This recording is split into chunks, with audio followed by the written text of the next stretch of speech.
Very good morning all of you. आज बात कर रहे हैं exercise 10.4 vector algebra NCERT. Complete solution आपको मिलेगा बेटा, धीरे धीरे करके चीज़ों को समझते चलें। क्वेश्चन फर्स्ट है, ए क्रॉस बी का मॉडुलस फाइंड करना है। देखो वेक्टर के अंदर जहाँ भी मॉडुलस आया इसका मतलब आपको उसका मैग्नीट्यूड निकालना है, और ए क्रॉस बी जहाँ फाइंड करना है तो वहाँ समझ जाना है कि इसको डिटरमिनेंट्स मेथड यूज़ करेंगे अपन। तो आई जे एंड के कैप, ये मैं आई जे के बोल रहा हूँ बेटा, यहाँ कैप लगाना जरूरी है तो आप समझ जाएंगे। आई जे के मतलब आई कैप, जे कैप और के कैप। विदाउट के कैप गलत हो जाएगा, विदाउट कैप। कैप का मतलब होता है यूनिट वेक्टर। तो यहाँ कोफिशिएंट होगा 1 -7 7, हेयर 3 -2 एंड 2। तो यहाँ ए क्रॉस बी लिखा है तो पहले ए आई जे के लिखेंगे फर्स्ट रो में, और सेकंड रो में आई ये ए जो वेक्टर लिखा है इसमें आई जे के कैप के कोफिशिएंट। यहाँ बी जो वेक्टर लिखा है तो आपको बी वेक्टर जो है उसमें आई जे के कैप के कोफिशिएंट लिखना है। अब इसे आपको एक्सपेंड कर लेना है। तो जैसे आप इसको एक्सपेंड करेंगे ए क्रॉस बी तो आपको डिटरमिनेंट्स की नॉलेज होगी बेटा। आई कैप आएगा सर, फिर यहाँ माइनस जे कैप आएगा, यहाँ प्लस का के कैप आएगा। ध्यान रखें first row first column cancel out हो जाएगा तो ये आएगा -14 एंड माइनस का साइन आता है लेकिन ऑलरेडी माइनस है तो +14 हो जाएगा। सेम जे कैप में कैसे निकलेगा बेटा, 2 - 21 एंड के कैप के लिए रिजल्ट आपका आएगा -2 +21। तो यहाँ बेटा आपके पास आ गया 0 आई कैप, और ये प्लस माइनस ये माइनस हो गया इधर से, और यह माइनस ऑलरेडी है तो +19 जे कैप हो गया। यहाँ देखिए प्लस के 19 के कैप हो गया। ये ए क्रॉस बी, ध्यान रखेंगे ए क्रॉस बी निकालना होगा तो डिटरमिनेंट्स मेथड यूज़ करेंगे। अब इसका मैग्नीट्यूड निकालना है बेटा, ए क्रॉस बी का मैग्नीट्यूड। मॉडुलस का मतलब मैग्नीट्यूड, तो रूट ऑफ क्या मेथड बताया बेटा आपको कि आई कैप का स्क्वायर, कोफिशिएंट का स्क्वायर 0 हो गया सर। जे में क्या है सर 19 है, इसका स्क्वायर, के कैप के साथ भी 19 है, इसका स्क्वायर आ गया। अब देखो बेटा इसका स्क्वायर खोल सकते हो, इससे बेटर है सर ये 0 हो गया, ये दोनों नंबर सेम है तो सर ट्वाइस ऑफ 19 स्क्वायर लिख सकते हैं, और इसका रूट तो सर 19 स्क्वायर रूट तो 19√2 इस तरह लिखेंगे, ये आपको ज़्यादा अच्छा रहेगा। अदरवाइज इसका स्क्वायरिंग करेंगे, ऐड करेंगे, फिर रूट निकालेंगे। ओके, फर्स्ट क्वेश्चन हो गया। सेकंड क्वेश्चन देखो, क्वेश्चन सेकंड कहता है find a unit vector perpendicular to each of the vector a + b and a - b। इस कॉन्सेप्ट को बेटा समझें।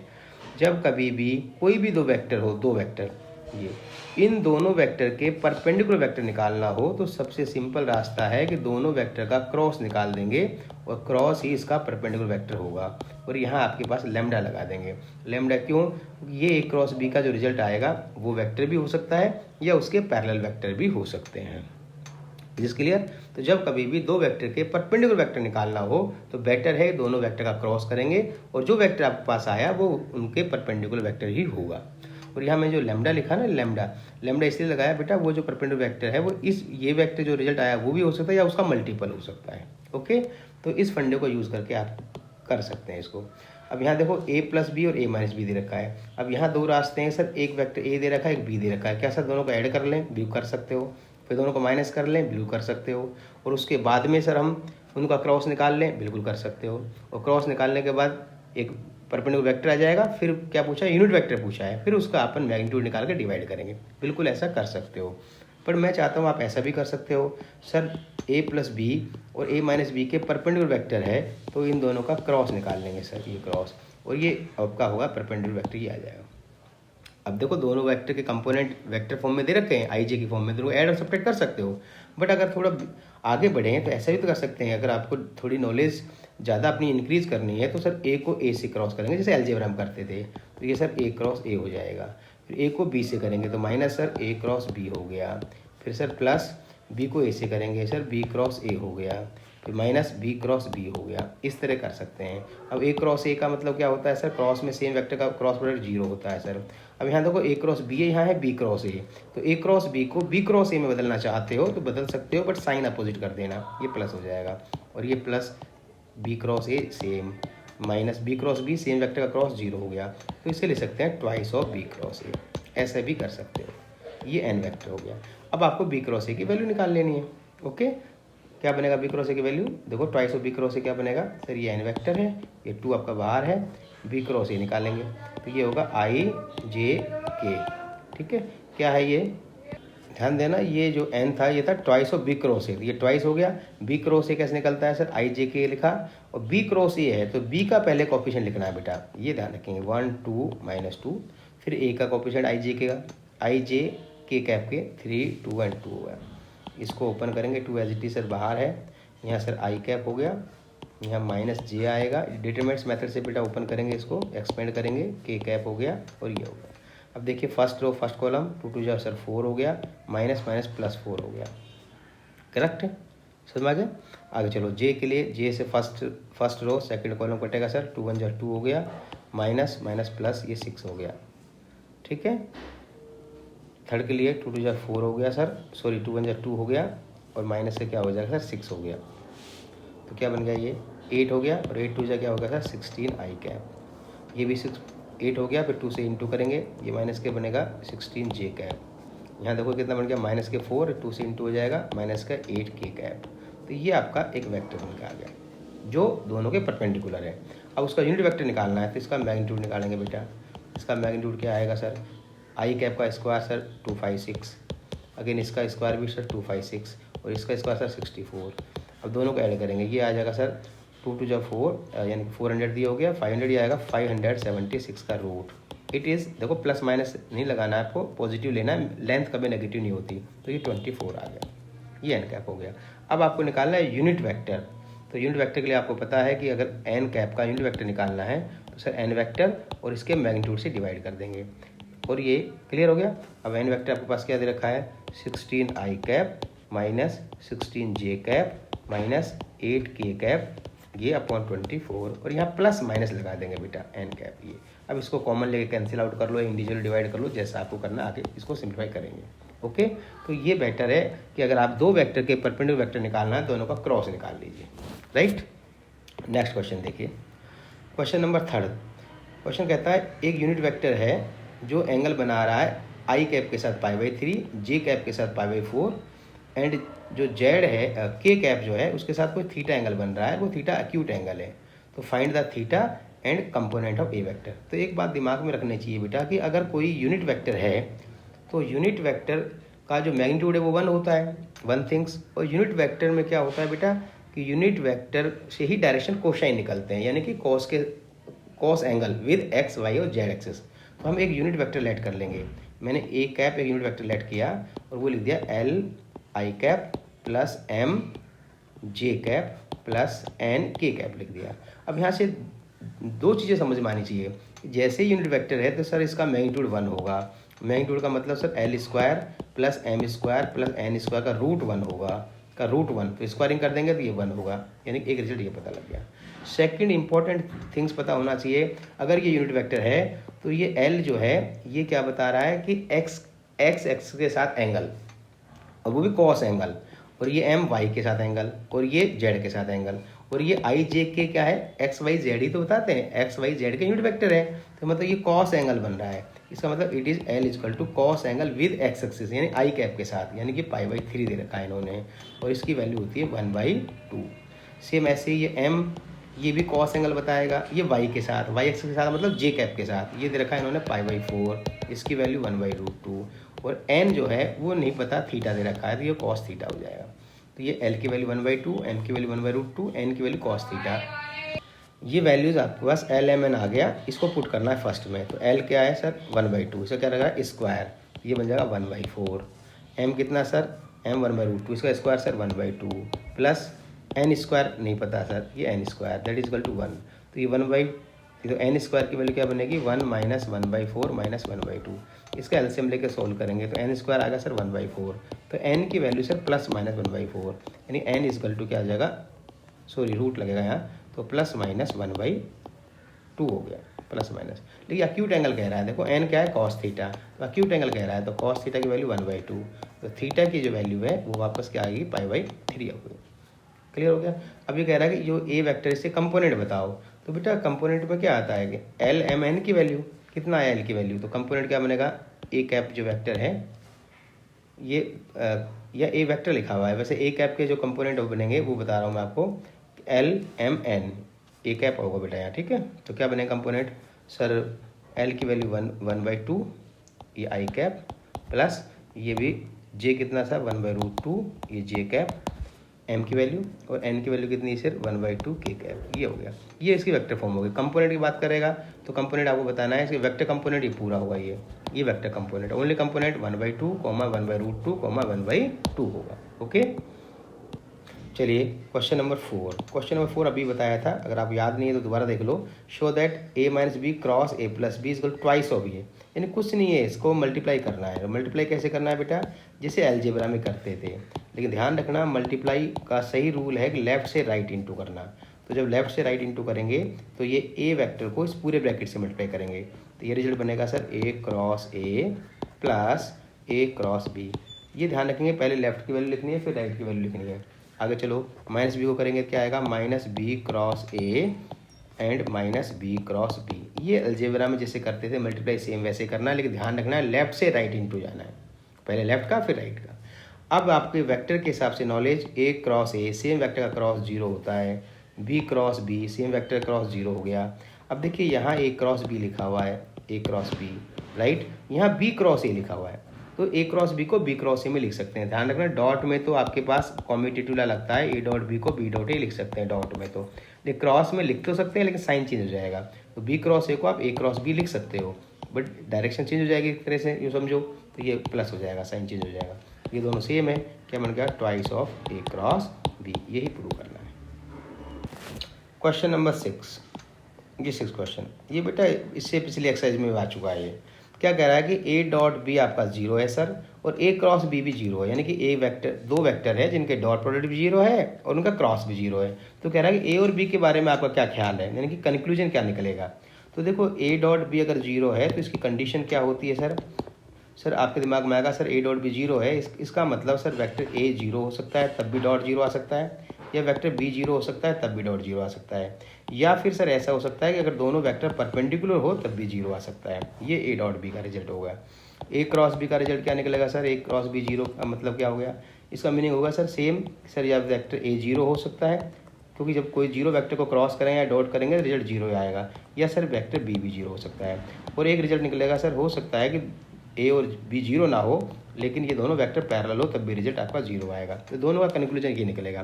कंबाइंड कंक्लूजन में क्या करना है, दोनों में कॉमन क्या चीज़ है, तो देखो ये तो कॉमन नहीं आ रही, ये तो कह रहा है कि ये वेक्टर पैरेलल है, ये कह रहा है perpendicular, same vector parallel perpendicular कैसे हो सकता है, तो ये कॉमन कंडीशन नहीं है। तो इसी कॉमन कंडीशन ये आ रही है बेटा, यानी कि आइदर वेक्टर ए 0 और वेक्टर बी 0, ये इसका कंक्लूजन होगा। क्वेश्चन नंबर 7, देखिए क्वेश्चन नंबर 7, यहाँ आपके पास ए बी सी 3 वेक्टर्स हैं और आपको रिजल्ट प्रूव करना है A cross B plus C equal to A cross B plus A cross C.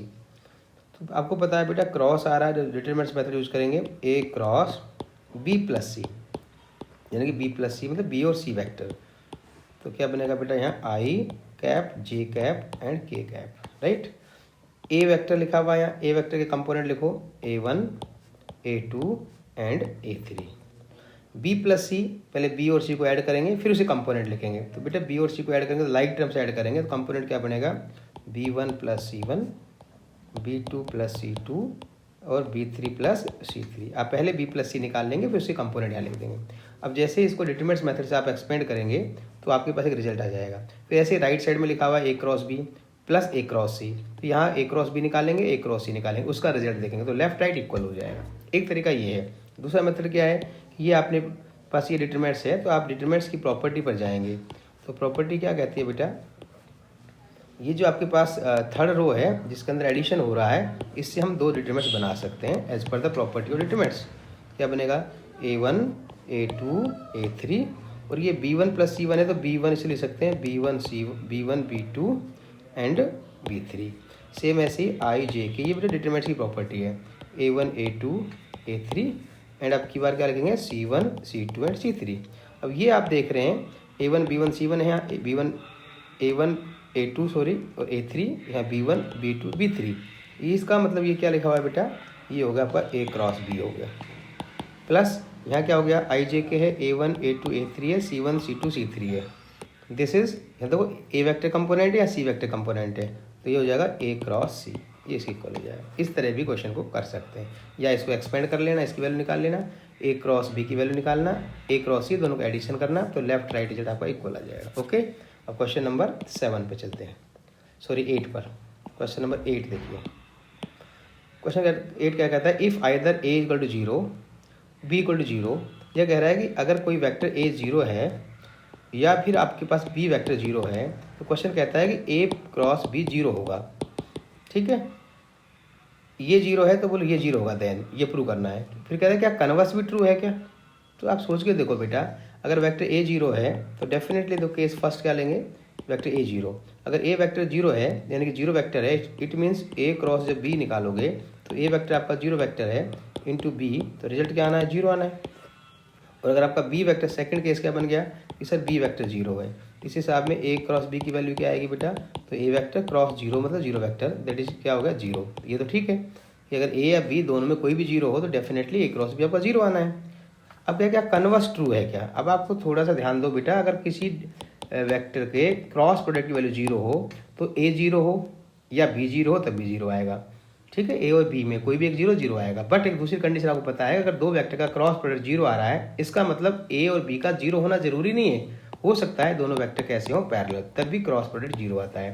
तो ऐसे में एक एग्जांपल दे देंगे, एक वेक्टर ए, इसे ले देंगे अपन सपोज करो i प्लस जे प्लस के, इसके पैरेलल वेक्टर दूसरा बना देंगे। पैरेलल कैसे बनेगा बेटा, इसी का मल्टीपल ले लेंगे, किसी नंबर से सेम नंबर से मल्टीप्लाई कर देना, ये हो गया। अगर आप इसका ए क्रॉस बी निकालेंगे डिटरमिनेंट मेथड से तो क्या बनेगा, i j k, इधर 1 1 1, इधर 2 2 2, और इस डिटरमिनेंट्स को एक्सपेंड करेंगे या फिर आप प्रॉपर्टी यूज कर लेंगे, 2 कॉमन लेंगे भाई, i j k 1 1 1, यहाँ 1 1 1, यहाँ से 2 कॉमन ले लेंगे। तो आपको पता है प्रॉपर्टी के हिसाब से कि भाई आइडेंटिकल रो हैं, दो रो सेम है, इसका मतलब इसकी वैल्यू 0 होगी। यहाँ क्या देखा आपने कि ए जो वेक्टर है इसका मैग्नीट्यूड देखो 0 नहीं है, बी वेक्टर इसका मैग्नीट्यूड निकालेंगे 0 नहीं है, फिर भी ए क्रॉस बी क्या आ गया, ए क्रॉस बी क्या है, 0 आ गया। समझिए इसका मतलब, समझ रही बात तो क्या कह रहा है, कन्वर्स का मतलब कि ए क्रॉस बी 0 है तो इसके लिए जरूरी नहीं है ए का 0 होना और बी वेक्टर का 0 होना, विदाउट, समझ पा रहे हो बेटा, मतलब ए वेक्टर 0 नहीं हो रहा, बी वेक्टर 0 नहीं हो रहा, फिर भी क्रॉस इसका 0 आ रहा है, इसका मतलब ये कन्वर्स जो रिजल्ट है वो ऐसा जरूरी नहीं है। ओके, चलिए नेक्स्ट क्वेश्चन पे चलते हैं। क्वेश्चन है find the area of triangle. देखिए इसमें कई बार कई क्वेश्चन में आपको हिंट देंगे, अब हिंट से पता लगाएंगे। देखो यहाँ पर आपके पास एक वेक्टर ए का वर्टेक्स दे रखा है, बी का वर्टेक्स दे रखा है, सी का वर्टेक्स दे रखा है, तो इसका एरिया निकालना है। तो ऐसे क्वेश्चन को क्या करेंगे, सर ए का वर्टेक्स दे रखा है तो ए जो वर्टेक्स है उसका पोजीशन वेक्टर निकालेंगे ओ ए, बी का position vector sir O B, C का पोजीशन वेक्टर ओ सी। आपको पोजीशन वेक्टर निकालना आता है, यहाँ आई जे के लगाना है सिंपल। फिर आप क्या करेंगे, ए बी वेक्टर की वैल्यू निकाल लेंगे। ए बी वेक्टर कैसे करेंगे, बी में से ए को माइनस करेंगे, फिर ए सी वेक्टर वैल्यू निकाल लेंगे यानी सी में से ए को माइनस कर, और उसके बाद आप फॉर्मूला लगा देंगे area of triangle equal to 1/2 determinants of A B cross A C. ये हो गया, ठीक है। अब जरूरी नहीं है अब यही निकालें ए बी ए सी, आप ऐसे निकाल सकते हैं कि बी सी निकाल सकते हैं, बी ए निकाल सकते हैं, उनका क्रॉस करके डिटरमिनेंट्स निकालेंगे इंटू 1/2 करेंगे तब भी एरिया सेम आएगा। तो अब ध्यान दें, ए बी वेक्टर निकालेंगे, कैसे निकालेंगे पता है, ए बी के बी में से ए को माइनस करेंगे, जिसमें आपको बता रहा हूँ, ये हिंट है, आपको क्वेश्चन खुद करना बेटा, ठीक है। ए बी वेक्टर में बी में से ए को माइनस करना है, और उसके बाद में ए सी वेक्टर के लिए सी में से ए को माइनस करना, फिर आई जे के लगाएंगे और फिर ये फॉर्मूला यूज करेंगे, एरिया ऑफ ट्राइंगल निकल जाएगा। नेक्स्ट क्वेश्चन देखो, ये भी बहुत सिंपल क्वेश्चन है, find the area of parallelogram पूछा है। देखो एरिया ऑफ पैरेललोग्राम के लिए फॉर्मूला बताया था कि अगर आपके पास कोई भी पैरेललोग्राम है उसकी एडजेसेंट साइड दे रखी है, जैसे ये साइड ए है और ये बी है, तो क्या करना है, एरिया ऑफ पैरेललोग्राम इन दोनों का क्रॉस प्रोडक्ट और इसका magnitude, it is the area of parallelogram बनेगा। तो यहाँ देखिए आपके पास ए साइड ये दे रखी है, देखो लिखा है क्वेश्चन के अंदर, adjacent sides determined by this and this. तो जो ए और बी वेक्टर दे रखा है इसका सिर्फ डिटरमिनेंट निकालना है और उसके बाद उसका मैग्नीट्यूड निकालना है, that the area of parallelogram, और फिर लास्ट में रिजल्ट लिखना स्क्वायर यूनिट। क्लियर, चलिए नेक्स्ट क्वेश्चन देखो। क्वेश्चन नेक्स्ट, ये क्वेश्चन नेक्स्ट है क्वेश्चन नंबर 11, ये MCQ है बेटा। देखो वेक्टर ए का मैग्नीट्यूड दे रखा है, बी का मैग्नीट्यूड दे रखा है, और A cross B is a unit vector दे रखा है। यूनिट वेक्टर का मतलब बेटा ए क्रॉस जो बी है इसका मैग्नीट्यूड 1 है, और आपके पास वेक्टर ए का मैग्नीट्यूड दे रखा है 3, वेक्टर बी है इसका मैग्नीट्यूड दे रखा है √2/3, और आपको क्या पूछा है, थीटा पूछा है, एंगल पूछा है इसके बीच में। तो देखो जब ए क्रॉस बी दे रखा हो तो आप डायरेक्ट साइन थीटा वाला फॉर्मूला लगाएंगे। साइन थीटा होता है सर ए क्रॉस बी का magnitude upon magnitude of A and magnitude of B, क्या हो गया 1/2 ये 3 इंटू √2/3, 3 से 3 कैंसिल हो गया, 1/√2 आया, ये साइन थीटा आया। तो थीटा की कौन सी वैल्यू 1/√2 होती है? आप कहेंगे सर थीटा इजकल टू π/4, तो इसका आंसर क्या हो जाएगा? π/4। नेक्स्ट देखिए question number 12, area of rectangle पूछा गया है। तो ध्यान रखना बेटा, एरिया ऑफ रेक्टेंगल आपको पता होना चाहिए कि आप एरिया ऑफ ट्रायंगल निकाल लो, नहीं, और एरिया ऑफ ट्रायंगल निकाल कर उसको ट्वाइस कर दो, ऐसा कर सकते हैं। आप समझ रहे हो बात को? क्या निकालेंगे? Area of triangle. या अगर आपको प्रॉब्लम आ रही है तो आपको पता है सर एरिया ट्रायंगल नहीं निकालते, रेक्टेंगल के अंदर क्या होता है? L/B। तो सर रेक्टेंगल है यहाँ पर ना, और इसके ये पोजीशन वेक्टर है, ध्यान रखना, इस पॉइंट का पोजीशन वेक्टर, दूसरा वर्टेक्स, ये सॉरी, ये वर्टेक्स A, B, C और D, 4 वर्टेक्स है। अब इसका पोजीशन वेक्टर दे रखा है आपको, ये OA, this is OB, OC and OD। तो एरिया ऑफ रेक्टेंगल का सीधा फॉर्मूला L/B, आपको पता है एरिया ऑफ रेक्टेंगल L/B होता है, तो आपका डायरेक्ट लगा सकते हो सर, AB वेक्टर की वैल्यू निकालो इनटू ये आपके पास AD वेक्टर हो गया, इसकी वैल्यू निकालो, और इसका magnitude, that is direct area of क्या बन जाएगा? रेक्टेंगल। अब AB वेक्टर कैसे निकालेंगे सर? भाई AB वेक्टर के लिए आपके पास देखो, ये ए पॉइंट ध्यान रखना, ये वर्टेक्स है, वर्टेक्स का पोजीशन वेक्टर दे रखा है, इसका मतलब आपके पास OA गिवन है, OA वेक्टर, और ये आपके पास सेकंड वैल्यू आपके पास OB वेक्टर गिवन है, और ये थर्ड वैल्यू क्या है? OC वेक्टर है, और फोर्थ वैल्यू क्या है? OD वेक्टर है। अब क्या निकालना? AB vector. हमने बताया B में से A को माइनस करना है, यानी यहाँ अगर आप AB वेक्टर निकालेंगे वैल्यू AB वेक्टर की, इसका मतलब OB लिख सकते हैं माइनस OA वेक्टर, इन दोनों को माइनस करेंगे, और आपको AD वेक्टर की वैल्यू निकालनी है तो D में से A को माइनस करेंगे, लेकिन यहाँ वर्टेक्स की फॉर्म में ना देकर पोजिशन वेक्टर दे रखा है, तो आप डायरेक्ट लिख सकते हो sir OD vector minus OA vector कर लेंगे। यहाँ से AB वेक्टर आ जाएगा, AD वेक्टर आ जाएगा, दोनों क्रॉस प्रोडक्ट डिटरमिनेंट मेथड से यूज करेंगे। समझ में आया? तो वहाँ आपके पास एक वेक्टर बन के आएगा, उस वेक्टर का मैग्नीट्यूड निकालेंगे और उस हिसाब से इसका आंसर चेक करेंगे। तो इसका आंसर क्या आएगा बेटा? 2 आएगा। कितना आएगा? 2। ठीक है, आप इसको बेटा इस तरह से निकाल सकते हो कि A और B है, तो पहले AB वेक्टर निकालेंगे, और उस AB वेक्टर क्या होता है, उसका मैग्नीट्यूड निकाल लो, वो उसकी लेंथ आ जाएगी। फिर आप AD वेक्टर निकाल लो, उसका मैग्नीट्यूड निकालो, यानी इसकी लेंथ निकल जाएगी। तो L आ गया, B आ गया, दोनों को मल्टीप्लाई कर लीजिए, उससे भी इसका एरिया ऑफ रेक्टेंगल निकल जाएगा। अब वेक्टर में MCQ है ना, आप कैसे भी कर सकते हो, आप वेक्टर फॉर्म में जवाब दे सकते हो, या AB लेंथ निकाल लेना बेटा, यानी AB मैग्नीट्यूड और AD मैग्नीट्यूड, और वो जो लेंथ आ गई, ब्रेथ आ गई, उसको मल्टीप्लाई कर देंगे, that is area of rectangle होगा। ओके, फिर मिलते हैं अगले इसी मिसलेनियस एक्सरसाइज के साथ बेटा। Bye bye.